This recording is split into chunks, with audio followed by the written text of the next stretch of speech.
So I just saw Crazy Rich Asians, and the shirt says avocado holic.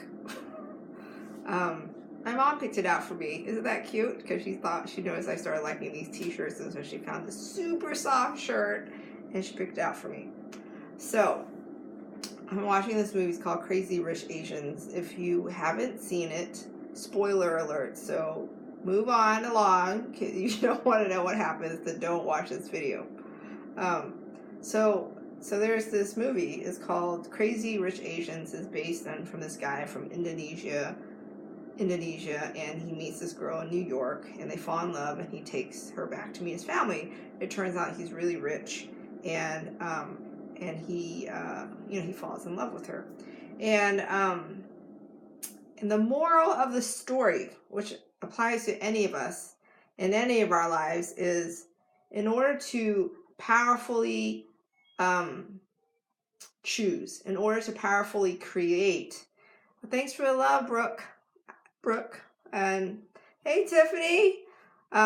So the moral of the story is, if in order to powerfully choose, in order to powerfully create something in your life, you must be able to say yes or no to the thing, right? If you feel like you're kind of stuck in it, or you don't really have a choice and you have to make it work, then you're not going to choose as powerfully. Let's say, for an example, like if I got to say yes or no to my husband when it came to marrying him, then I could powerfully decide and choose if I would like to have him in my life and to be a part of him, as far as having him in my life, right? If I felt like I didn't really have a choice, I had to marry him because I couldn't make it on my own because I need money, or if I felt like my parents would approve, or I felt like it was an obligation of some sort, then of course you're not going to make a powerful choice. You're not going to make a powerful creation, because you're not coming from a space of complete freedom. You're not coming from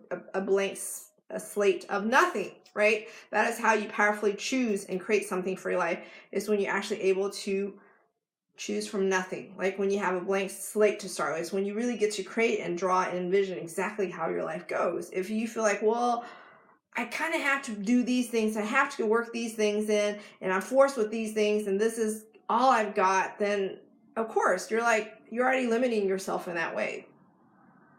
All right, so that's the moral of the story. If you haven't seen it, it's super cute. It's a cute little movie. It's a romantic comedy. My sister called it a rom-com, and I was like, what's a rom-com? It's my coworker. She's like, Tuan, a rom-com is a romantic comedy. Apparently I'm not in the know with the lingo, so it's a rom-com, in case you didn't know. Super cute, highly recommend it. And of course, the moral of the story is to powerfully create your life, to really envision how it's going to be. Come from a place of nothing. Choose from a slate of nothing.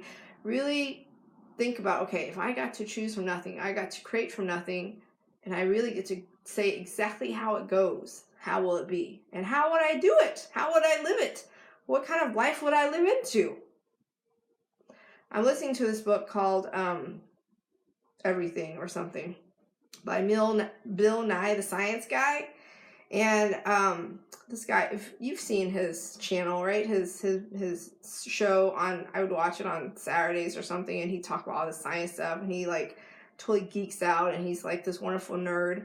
And he talked about when we're nerds, meaning we have this desire to truly understand. We ask tons of questions, we do a lot of legwork, and we really look at all the clues, and we look at all the information we have so that we can better explain, better understand our Earth, our planet, the way science and math works.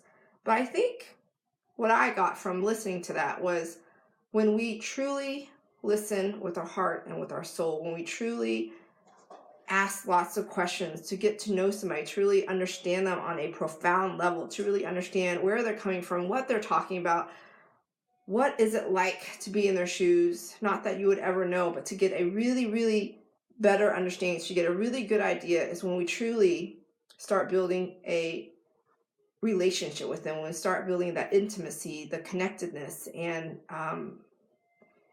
we realize how connected we are to one another, and how we're not that different, right? We're all these souls on this planet at the same time, and we're all in it together. I was one time, my husband and I, we were watching this documentary on global warming and stuff. I forgot what it was called. And there's this one guy, he was at NASA, and he used to work at NASA or something like that. And he was talking about when there were people, he was talking about like when the temperature reaches a certain level of our planet, some countries will flood because of the rising ocean levels, because of the melting ice caps and all sorts of stuff. Then some of the countries would be obliterated because they are right below ground level, sea level. They're right below sea level. So once the ocean rises, then those countries would be flooded and the people would die. And as he's saying this, he's like crying. Like there's tears streaming down his face. And I was thinking, he is from the United States of America. He lives in the U.S. He's talking about people in Bali and Indonesia and some other poor countries like Thailand or something like that. And he's crying. Like he really, really, really got how connected we are and how human we are, and having even some family member, even having some random so-called stranger across the world living in a different country, if that person were to die and lose their livelihood and their village and their houses would be all underwater, like he really got that it would be unfortunate and it could be avoidable. And he was crying over that. He was weeping over the fact that there was like unnecessary loss of life. Like he really got the human connectedness and the brotherhood, the sisterhood, the siblinghood that we really are together as humanity. Like he really, really got it. And I didn't get it, because I was like, how could he cry for them? Like he doesn't even know them. But if you really set forth an effort to get to know somebody, like if you travel the world and you got to meet other people from different countries, you realize how small our earth is. You realize how flat our world is, and you really, really get how connected we are. And it would just be the same as if we lost our neighbor or our sibling or our family or something. If we really spent time to get to know someone and really understand them, then they would just be as missed as if it was your mom or your sister or your husband or your spouse or your loved ones. Like that's amazing. And that's how we could live our life. Can you imagine living your life that way, where you met people, you got to know them on a profound level, and you build this deep connection, this deep intimacy with them, so that when they pass on, you would miss them. And if you could prevent them from dying, if you could increase their quality of life, if you could prevent their house from flooding, you would actually care. And you wouldn't think, oh, they're so out there, they're so far across the world, like I couldn't possibly fathom, imagine what it'd be like, and I wouldn't even miss them. Like this NASA guy, he really, really, really got it.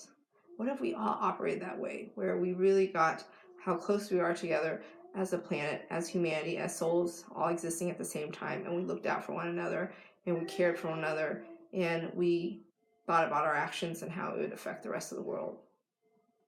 I, for one, would definitely think twice about using as much plastic as I do, and I wouldn't be wasting so much water, right? Like we would think a lot about conservatism and how to use our resources most carefully and very thoughtfully, very intentionally. And my husband gets it. Like he doesn't waste water. He washes the sink and the dishes like super low flowing water, because he really gets it. Like he is out to better our planet as a whole. He looks out for all of us, not just himself. He's just like, oh, I'm just gonna wash with tons of water because I'm just gonna use a lot of water. He's just like, water is precious. Like, use this resource wisely. Like he really gets it. So we can all learn from this NASA scientist. We can learn from the crazy rich Asians. We can learn from my husband Everett that we could be very